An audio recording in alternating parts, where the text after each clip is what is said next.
तो सुपरमैन का ट्रेलर देखकर जो बात तुम्हारे मन में आई पर किसी ने डिस्कस नहीं की, मैं करने वाला हूँ। तो अगर ये सोच रहे हो कि इस डायपर जैसे कच्चे के बाद भी सुपरमैन के ट्रेलर को इतना पसंद क्यों किया जा रहा है और कोई भी सूट के बारे में बात क्यों नहीं कर रहा, तो यहाँ होने वाली है। और मैंने हर पॉसिबल रीजन ढूंढने की कोशिश की कि जेम्स गन ने ऐसा किया क्यों। एंड ये जानने के लिए अगर तुमने इस वीडियो पे क्लिक किया है तो जाहिर है तुम कौन हो, एक सुपर हीरो फैन जिसके अंदर आज भी वो बच्चा है जो आज भी एक चमकदार सुपर हीरो कॉस्ट्यूम का दीवाना है। और अपने अंदर के इस बच्चे को जितना चाहे तुम छुपा लो, पर जब पीजे, मोहित, बादल या अमन को देखते हो तो वही बच्चे होते हो। तो भाई लोग, तुम्हारा नया सुपरमैन आ चुका है। अलविदा हेनरी कैविल, पर तुम्हारी जगह कोई नहीं लेगा भाई। एंड ऑनेस्टली ट्रेलर बहुत अच्छा है, बहुत ही ज्यादा प्रॉमिसिंग है एंड मुझे मूवी से पूरी उम्मीद है भाई। बस एक चीज है जो आंखों में खटकती है, वो है ये सुपरमैन का बड़ा सा रेड अंडरवियर इस सूट के ऊपर। अब ऐसा नहीं है कि इससे पहले हमने लाइव एक्शन में सुपरमैन के सूट के ऊपर ये ट्रंक नहीं देखा था, पर तब वो इतना ज्यादा वियर्ड नहीं लगता था। क्यों? क्योंकि वो बॉडी फिट सूट होते थे।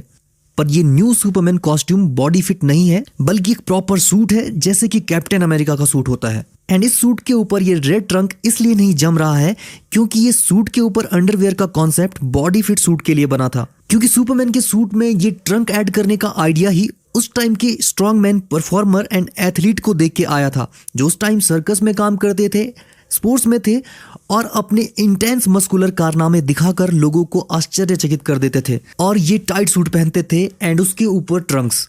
एंड तुम ध्यान दो तो तुम्हें ये ट्रंक वाला ट्रेंड 300 मूवी से लेकर WWE तक हर जगह जहां पावर को सिंबलाइज किया जाता है वहां दिखाई देता है, जो कि एक मस्कुलिनिटी का शो ऑफ भी है। पर एक प्रॉपर सूट के ऊपर ये ट्रंक काफी वियर्ड लगता है भाई। तुमने देख लिया ट्रेलर में, तुम अगर ध्यान दोगे तो जहां सुपरमैन के सूट में ये ट्रंक नहीं दिखाई दे रहा है वो काफी अच्छे शॉट्स लग रहे हैं, काफी कूल और अच्छे लग रहे हैं। पर क्या ये बात जेम्स गन ने नहीं सोची होगी? बहुत बार, हजारों बार सोची होगी भाई, वो मूवी बना रहा है। एंड जेम्स गन के पास दो ऑप्शन थे, पहला एक tight body fit suit with red underwear and दूसरा एक प्रॉपर सूट की तरह कॉस्ट्यूम जो बॉडी फिट ना हो विदाउट रेड ट्रंक।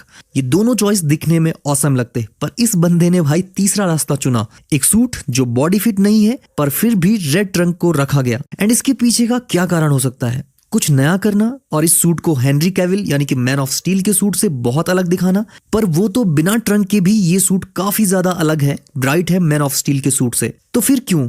तो दूसरा कारण हो सकता है कि कॉमिक एक्यूरेट सूट को रखना, पर उसके लिए उन्हें सूट को टाइट बॉडी फिट रखना था, जैसा कि पहले प्रमोशनल पोस्टर में भी दिखा था और ये काफी अच्छा भी लग रहा था। पर ये एक धोखा है क्योंकि ट्रेलर में हमने देख लिया है कि ये सूट बॉडी फिट तो बिल्कुल नहीं है एंड काफी ज्यादा बैगी है। तो फिर तीसरा कारण है जेम्स गन खुद, क्योंकि ये बंदा भाई अपने कैरेक्टर्स को अतरंगी अंदाज में दिखाना पसंद करता है, हम सब जानते हैं। वरना तुम ही सोचो, पीस मेकर के सर पर ये स्टील का हेलमेट कौन दिखाता भाई? James Gunn. ड्रैक्स, गमोरा, ग्रूट और रॉकेट को इतना कॉमिक एक्यूरेट कौन दिखा सकता था? ऑब्वियसली एक ही इंसान, जेम्स गन। एंड शायद इसीलिए ये सूट हमें सुपरमैन का देखने को मिला, या फिर शायद ये सूट मूवी में अपडेट होगा। कैसे? बताता हूँ। अब देखो, ट्रेलर से ये बात तो पता चली है कि यहाँ दिखने वाले सारे super hero including Superman and green lantern एक कंपनी के लिए काम करते हैं, स्टैग इंडस्ट्री। जैसे वो बॉयज में वॉट इंडस्ट्री है ना, ठीक वैसे ही ऐसी कंपनी जो मॉडर्न दुनिया में सुपर हीरो को अपने इशारों पे नचाएगी, उन्हें अपने हिसाब से चलाएगी और वो लोगों को बचाने से ज्यादा उनके प्रोडक्ट का एडवर्टाइजमेंट करेंगे।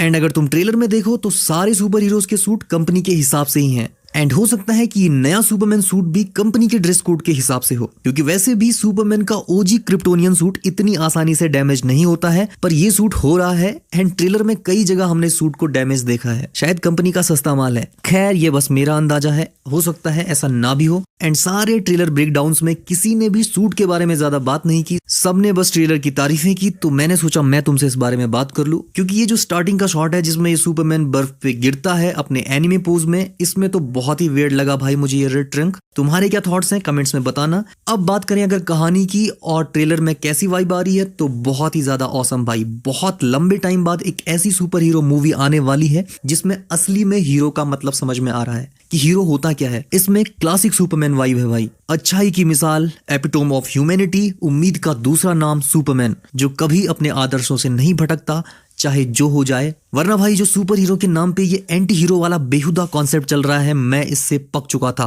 भाई। Venom, Morbius, Kraven the Hunter और बॉलीवुड में रॉकी भाई, पुष्पा, सारे एंटी हीरो चल रहे हैं भाई। नई जनरेशन को कैसे पता चलेगा कि हीरो होने का मतलब क्या है, उसके कुछ मॉरल्स, कुछ एथिक्स होते हैं कि नहीं? कोई मतलब ही नहीं है भाई फिल्म मेकर्स को। पर फिकर नॉट भाई लोग, जनजी को भी पता चलेगा कि हीरोज का मतलब क्या है। आ रहा है भाई दुनिया का पहला ओजी सुपर हीरो, जो फिर से याद दिलाएगा कि एक सुपर हीरो होने का क्या मतलब होता है।